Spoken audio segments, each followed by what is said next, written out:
Bonjour à tous, bienvenue à ce nouveau Science en Tourne. Nous allons aujourd'hui parler des arbres, de leur plantation et de leur utilisation pour la biomasse. Je suis aujourd'hui en compagnie de Régis Fichot qui travaille au LBLGC à l'Université d'Orléans, responsable de ce projet. Bonjour. Bonjour Maëlan. Alors pourquoi est-ce que tu nous as emmenés ici aujourd'hui ? En fait, on est sur une plantation expérimentale sur laquelle sont des pans de peupliers qui sont plantés. Et donc cette plantation est support notamment d'un projet région que je coordonne, qui a été financé par la région Centre-Val de Loire en 2017 dans le cadre d'un appel à projet d'intérêt régional. Et dans le cadre de ce projet, on s'intéresse donc à des systèmes de culture dédiés, qui sont des systèmes de culture un peu alternatifs et qui ont vocation à produire de la biomasse lignocellulosique à partir d'espèces ligneuses, donc des arbres en l'occurrence, et notamment le peuplier comme on peut le voir ici. Donc la biomasse, c'est quoi? La biomasse, c'est de la matière organique, soit d'origine animale ou d'origine végétale, comme c'est le cas ici, qui peut être utilisée pour produire ce qu'on appelle de l'énergie renouvelable. Et donc dans le contexte actuel de changement climatique, on se doit d'augmenter la part dans le mix énergétique d'énergie renouvelable. Et une des façons d'arriver à augmenter cette part d'énergie renouvelable, c'est de disposer notamment de systèmes de culture alternatifs, comme c'est le cas ici, avec ce qu'on appelle des taillis à très courte rotation ou des taillis à courte rotation, comme on peut le voir derrière. Et donc l'objectif finalisé du projet 2E Biopop, c'est de fournir et d'identifier dès aujourd'hui du matériel végétal qui soit à la fois performant, que ce soit en termes de croissance, de production de biomasse, mais également performant en termes d'empreinte environnementale, donc d'efficience d'utilisation des ressources, de tolérance aux aléas climatiques comme la sécheresse, mais également adapté pour l'utilisation aval que l'on fait de la biomasse. Et notamment dans le cadre du projet, on évalue le potentiel de conversion pour la production de bioéthanol. Et c'est donc un travail collaboratif qui fait intervenir plusieurs partenaires, qui repose également sur plusieurs plantations expérimentales comme celle que vous allez pouvoir découvrir ici.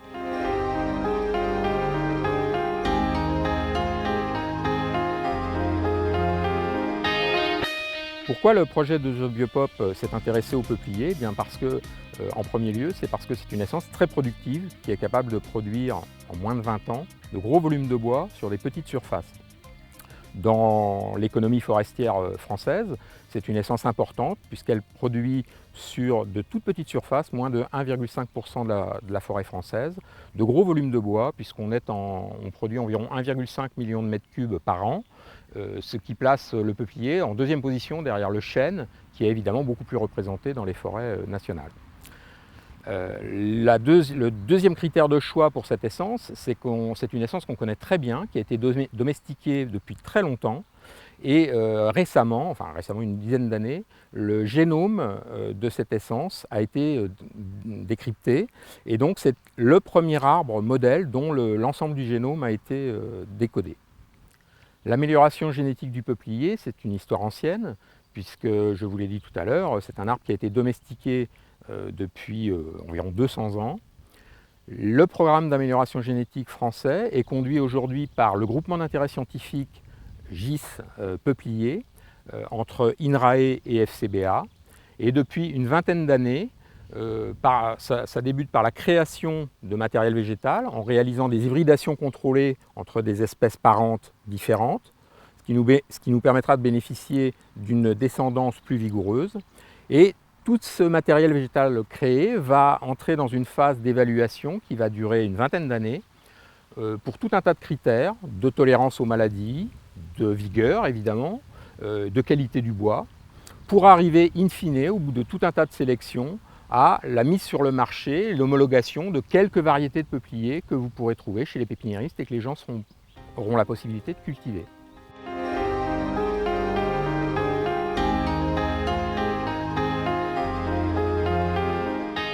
Alors, dans le projet de The Biopop, nous allons chercher à comparer la production de deux systèmes de production de biomasse en TCR, en taillis à courte rotation, et en TTCR. Alors la différence entre les deux systèmes, c'est une différence basée sur la densité du peuplement, le nombre de tiges à l'hectare, et la durée de la rotation, c'est-à-dire l'âge jusqu'auquel on va récolter l'arbre. Donc nous avons ici un TCR qui va avoir un cycle compris entre 8 et 10 ans et une densité de plantation de l'ordre de 1000 à 2000 tiges à l'hectare, Alors que derrière moi, on voit un TTCR, un taillis à très courte rotation, qui va être récolté tous les 2 à 4 ans et qui sera planté à des densités beaucoup plus fortes, jusqu'à 8000, 10 000 tiges à l'hectare. La différence entre ces deux systèmes, ça va être le produit final, la biomasse produite. Évidemment, sur des cycles de 8 à 10 ans, on va produire des petits arbres. Hein, voilà le genre de produit qu'on aura au moment de la récolte. Alors qu'en TTCR, récolté plus fréquemment, à 3 ans, eh bien, on aura uniquement des petits brins ligneux qui produiront également de la biomasse. Donc nous sommes ici sur une parcelle installée en 2010, dans un contexte agronomique compliqué. Donc c'est un contexte de déprise agricole, les agriculteurs n'y installaient plus de plantations parce qu'il y a un très fort engorgement en eau en hiver et une sécheresse estivale très forte. Donc on a choisi ce dispositif parce qu'il était difficile pour tester 60 nouvelles variétés de peupliers dont la plupart sont issus du GIS peuplier. Donc ce site est géré par INRAE Orléans. Un second site a été installé en Bourgogne, cette fois-ci géré par le FCBA, dans un contexte très favorable pour évaluer le potentiel de ces 60 mêmes variétés. Donc je vous ai amené ici au milieu des 60 variétés en cours d'évaluation.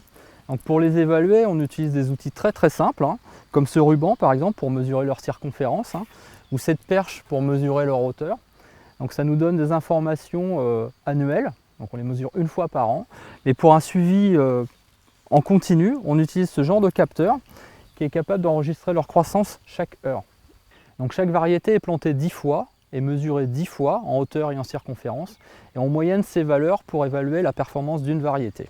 Après avoir été mesurés en hauteur et circonférence, un certain nombre d'arbres sont abattus, pesés, et on est capable d'établir une relation entre leur hauteur et leur circonférence d'une part et leur masse.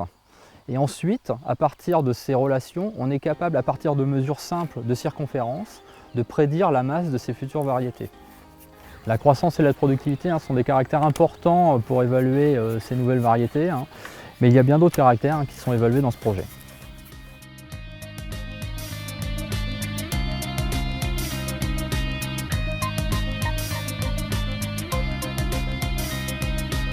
Dans le cadre du projet, un des caractères que l'on évalue, c'est l'efficience d'utilisation des ressources.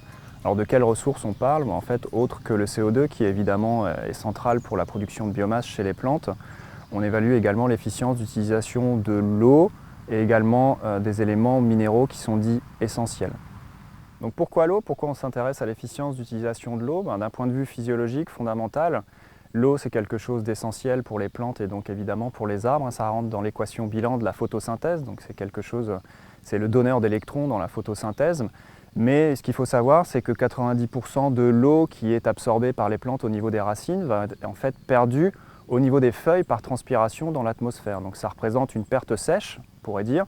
Mais en fait, c'est un mal pour un bien, puisque l'eau, lorsqu'elle est perdue au travers des feuilles par transpiration, c'est perdu au travers de petits orifices qu'on appelle des stomates, qui sont capables de s'ouvrir ou de se fermer. Et donc lorsque ces stomates sont ouverts, eh bien, ça va laisser passer l'eau sous forme de vapeur, donc permettre la transpiration. Mais en contrepartie, ça va permettre également l'entrée de CO2 à l'intérieur de la feuille et donc permettre la fixation de carbone au travers de la photosynthèse. Et donc ce que l'on recherche ici, en fait, tous les arbres ici sont des variétés différentes, donc chaque individu, chaque variété est différente. Et donc ce que l'on va rechercher avant tout, ce sont des individus, des variétés qui sont capables d'utiliser une quantité d'eau moins importante à un niveau de productivité égal. Autrement dit, ce que l'on va rechercher, ce sont des variétés qui sont dites efficientes pour l'utilisation de l'eau. Pareil, pourquoi on travaille sur l'efficience d'utilisation des minéraux? Tout simplement, même si ces minéraux qui sont dits essentiels ne rentrent pas dans l'équation bilan de la photosynthèse, en réalité les plantes, donc les arbres, ont besoin de certains éléments dits essentiels pour leur croissance et pour leur développement. Et donc parmi ces éléments essentiels, on en compte 17. Alors évidemment, on va trouver le carbone, l'oxygène et l'hydrogène qui constituent la base du vivant. Mais on va retrouver également d'autres éléments qui sont puisés dans le sol, notamment par exemple les fameux NPK qu'on peut retrouver dans la composition des engrais, qu'on peut voir tous les jours. Et en fait, NPK, c'est l'azote, le phosphore, le potassium qui sont puisés dans le sol. Et donc évidemment, ces éléments sont stockés dans la biomasse. Et ce qui va se passer, c'est que dans ce type de système, quand on va couper la biomasse, on va l'exporter. Et évidemment, en même temps qu'on exporte la biomasse, on exporte également une partie des éléments minéraux qui au départ étaient stockés dans le sol, qui ont été stockés dans la biomasse. Et donc potentiellement, sur le long terme, ça peut appauvrir le sol. Donc une nouvelle fois, ce qu'on va rechercher ici, ce sont des individus, donc des variétés, qui vont être capables de produire une même quantité de biomasse tout en stockant une moins importante concentration en éléments minéraux. Autrement dit, on recherche une nouvelle fois des variétés qui sont dites efficientes, mais cette fois-ci qui sont dites efficientes pour l'utilisation des éléments minéraux.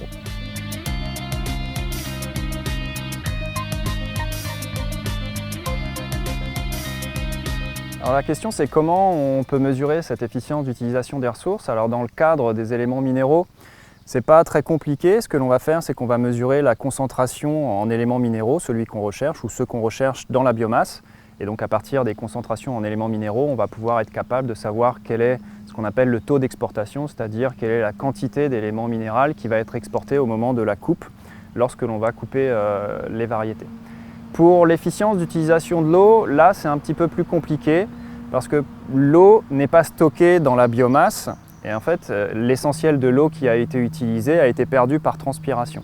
On va utiliser les isotopes stables et notamment les isotopes du carbone pour retracer l'efficience d'utilisation de l'eau.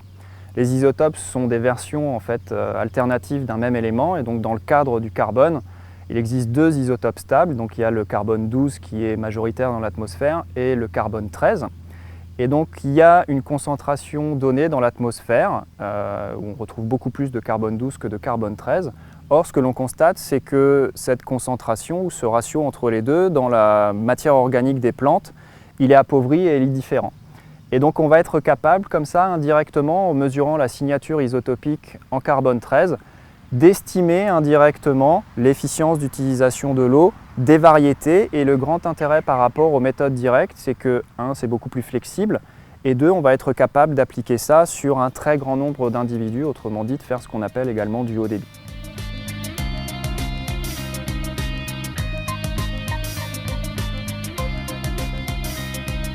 Dans le cadre du projet, un autre caractère que l'on évalue, c'est la tolérance à la sécheresse des variétés. Alors déjà, de quelle sécheresse on parle? De quoi on parle quand on parle de sécheresse? Quelque chose qui parle à tout le monde, que tout le monde arrive à appréhender, mais en fait des sécheresses, il y en a plusieurs types. Donc évidemment, celle qu'on appréhende pour l'essentiel, c'est ce qu'on appelle la sécheresse édaphique. Donc ça a quelque chose à voir avec les variations de disponibilité en eau dans le sol, mais on peut avoir également ce qu'on appelle des sécheresses atmosphériques qui sont en lien avec les fortes températures et donc l'humidité dans l'air, les deux pouvant éventuellement se combiner.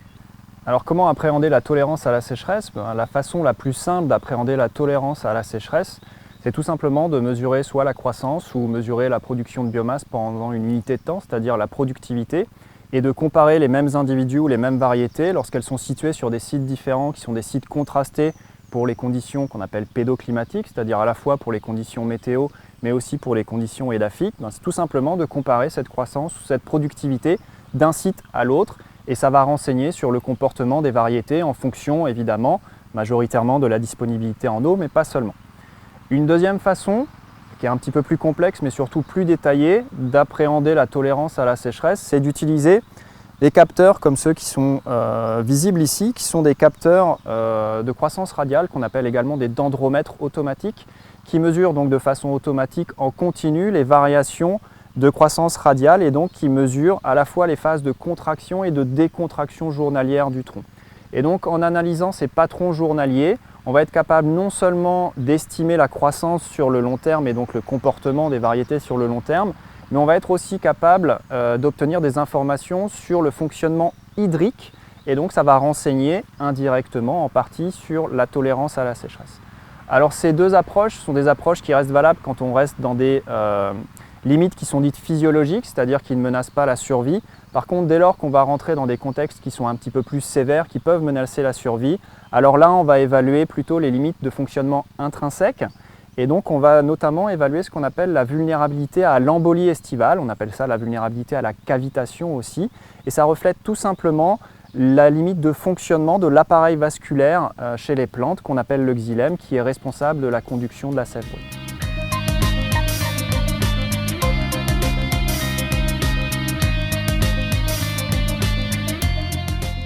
Donc la première étape de notre procédé consiste à réduire le bois finement sous forme de poudre Donc les échantillons nous sont ramenés du champ sous forme de rondelles. Nous allons les prédécouper avec un massicot en forme de petites allumettes. Ces petites allumettes seront ensuite disposées dans un godet avec une bille. Et donc ces godets seront ensuite placés dans un robot broyeur qui va broyer finement ces allumettes en poudre pour obtenir une poudre de quelques centaines de microns.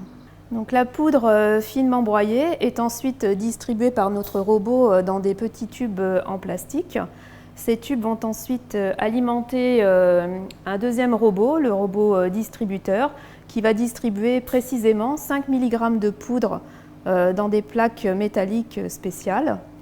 Notre premier robot est également capable de distribuer de la poudre dans des petits vials en verre, mais ça, Nassim vous en parlera plus tard. Donc, nous sommes ici au laboratoire de biochimie. Et donc, ce qui nous intéresse, c'est d'estimer la qualité du bois. Donc, le bois est essentiellement constitué de cellulose. Cellulose elle-même constituée de molécules de glucose. Et le glucose est potentiellement transformable en bioéthanol. Donc, au laboratoire, nous avons développé un procédé qui permet d'estimer la quantité de glucose présente dans la biomasse. Donc, nous avons récupéré la plaque contenant la poudre de bois. Nous allons maintenant procéder à la première étape du pré-traitement du bois pour rendre la cellulose accessible. Et donc pour cela, nous allons simplement remplir les puits avec de l'eau pour humidifier cette poudre et la transférer par la suite dans un réacteur. Donc nous disposons de 10 plaques, donc nous pouvons traiter ainsi jusqu'à 160 échantillons de bois en même temps. Et donc Nassim va transférer ces 10 plaques dans le réacteur de pré-traitement. Et la poudre de bois va être ainsi soumise à une température de 180 degrés à 10 bars de pression pendant 40 minutes. Donc après la chauffe, nous allons procéder maintenant à la deuxième étape qui est l'hydrolyse enzymatique. Donc nous allons ajouter quelques microlitres d'enzymes dans tous les puits de la plaque et ces enzymes vont cliver la cellulose en glucose. L'hydrolyse enzymatique est une étape assez longue qui dure 3 jours à 50 degrés. Donc nous allons placer cette plaque dans une étuve pendant toute la durée de l'hydrolyse enzymatique. Donc maintenant que les petites enzymes ont bien travaillé, je récupère l'hydrolysat de bois et j'ajoute un réactif coloré qui est jaune au départ et qui va devenir rose au contact du glucose. Plus les hydrolysats de bois contiennent du glucose et plus la coloration est rose. Dans le cadre du projet, nous avons analysé plus de 400 échantillons de bois pour identifier les peupliers les plus adaptés pour la production de bioéthanol.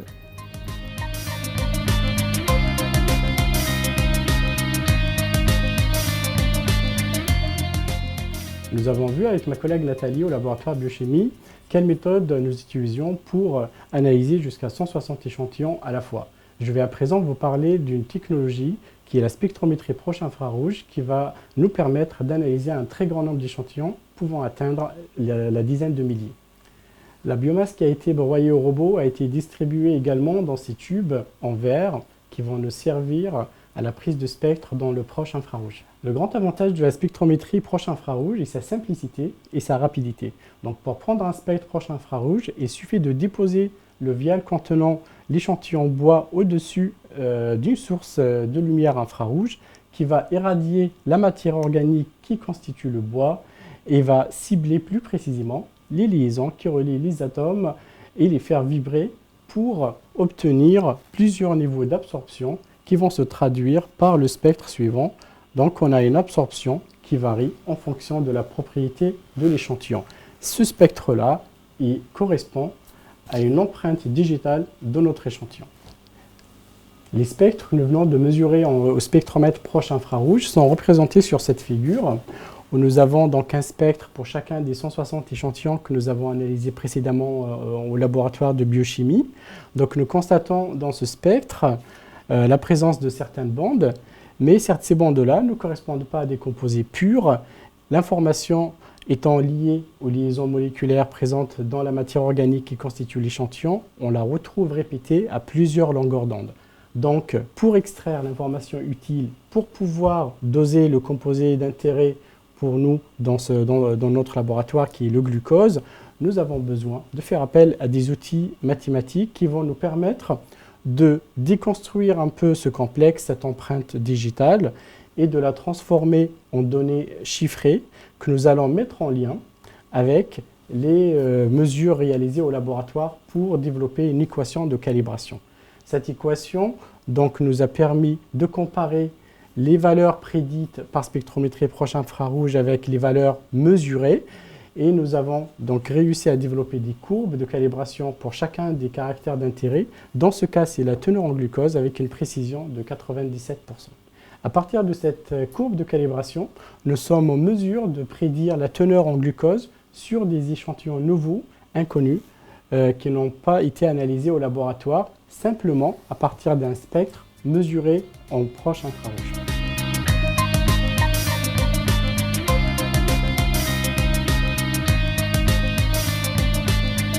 Pour réaliser nos acquisitions de spectres sur le terrain, nous utilisons un spectromètre portable contenu dans ce sac à dos et qui est prolongé à l'aide d'une fibre optique jusqu'à l'extrémité de cette tige.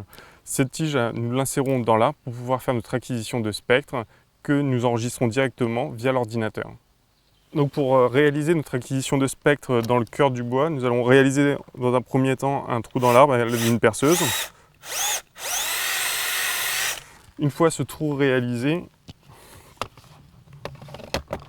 on utilise notre sonde qui est connectée au spectromètre dans mon dos, qu'on insère dans le bois, et à l'aide du logiciel du spectromètre, on réalise une acquisition de spectre. Et ça prend que quelques secondes.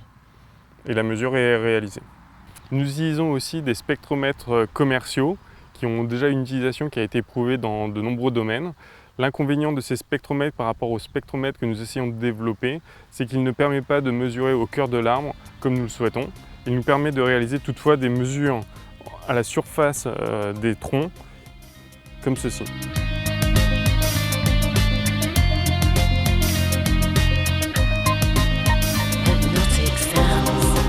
Notre pays a pris des engagements pour atténuer le changement climatique et pour sortir des énergies fossiles. Et pour cela, on a besoin d'énergie renouvelable, on a besoin de biomasse. Et aujourd'hui, la biomasse, c'est beaucoup la forêt. Mais si on veut remplacer tout le fioul, tout le pétrole, tout le gaz par de la biomasse, eh bien, il faut arriver à produire beaucoup de biomasse et dans de très bonnes conditions environnementales. Et là, on a besoin de la recherche. Et le projet 2E Biopop, il s'inscrit vraiment dans cette optique d'accroître la quantité de biomasse produite par la forêt, par les terres agricoles, pour remplacer les énergies non renouvelables et pour produire aussi de la biomasse qui va servir à faire des produits chimiques, à faire des matériaux et à remplacer tout ce que l'on fait aujourd'hui avec du pétrole notamment. La mission de Fibois, c'est d'appuyer la recherche et surtout de transférer les résultats de la recherche vers les professionnels, de façon à ce que la société puisse être le plus réactive possible et que dès qu'on a des résultats probants de la recherche, on puisse vraiment les mettre en œuvre et faire en sorte que notre société elle évolue et qu'elle évolue vers une plus grande sobriété et une plus grande utilisation de matériaux biosourcés et d'énergie renouvelable. À Fibois, on veut vraiment faire en sorte qu'en 2050, on arrive à la neutralité carbone. Et pour cela, on a besoin de développer la recherche parce qu'aujourd'hui, on peut dire que notre société n'est pas encore au point pour arriver à la neutralité carbone. Et on sait bien que le temps de la recherche, c'est un temps relativement long. Et après ce temps de recherche, on a encore un temps pour que la société puisse acquérir toutes ces nouveautés, toutes ces innovations, et puis les mettre en œuvre et que ce soit vraiment effectif. Donc la neutralité carbone de 2050, c'est urgent aujourd'hui de rechercher, de faire de la recherche sur ce thème-là, et dès que la recherche est au point, de transférer ça dans la société. Et ça, c'est vraiment notre rôle à Fibois, de stimuler la recherche, de l'appuyer, et ensuite de transférer les résultats à toutes les entreprises qui vont commencer à mettre en œuvre ces innovations, à les optimiser et à les rendre économiquement viables. Donc voilà, on est à la fin de cette découverte de ce projet. On a rencontré pas mal de monde aujourd'hui. Donc oui, c'est un premier point important à noter, c'est que j'espère que ça transparaît au travers des différentes séquences, c'est qu'un projet de recherche, c'est avant tout un travail collaboratif qui permet de fédérer un grand nombre d'instituts, des unités, des équipes très différentes avec des personnes qui vont avoir des compétences extrêmement variées. Dans notre cas, ça peut être des compétences en biologie, en chimie, en génétique, également des compétences dans l'analyse de données ou en ingénierie forestière. Et donc j'espère que ça c'est un point qu'on ressent bien maintenant et qu'un chercheur, et un projet de recherche, ce n'est pas simplement des personnes dans un bureau, encore plus en biologie dans notre cas. Et alors là, on a changé de lieu. Est-ce que tu peux nous dire où est-ce qu'on est? Ouais, donc là on est sur le campus universitaire, sur l'université d'Orléans. Et donc c'est un deuxième point important aussi à faire remonter pour nous en tant qu'enseignants-chercheurs, c'est qu'on essaye dans la mesure du possible d'ancrer également les projets de recherche dans la formation ou qui puissent être utilisés d'une quelconque manière pour les formations. Et donc dans notre cas, on a un master forêt qui présente deux parcours, un parcours plus axé recherche qui s'appelle biologie intégrative et changements globaux, et puis un autre parcours plus professionnalisant qu'on appelle forêt mobilisation des bois, qui a plus vocation à former des ingénieurs forestiers. Et donc l'idée à chaque fois, ou en tout cas quand on peut, c'est d'ancrer vraiment les projets de recherche et de faire en sorte que par exemple les plantations qu'on a pu découvrir puissent être également utilisées en travaux pratiques et puissent être le support des enseignements, que ce soit pour analyser des données ou que ce soit également pour faire passer certaines notions, des notions de génétique, des notions d'amélioration génétique, en lien également avec les problématiques qu'on a pu aborder comme le changement global, les bioénergies, etc. Donc ça c'est quelque chose qui nous tient extrêmement à cœur en tant qu'enseignant-chercheur. En tout cas, merci pour cette visite.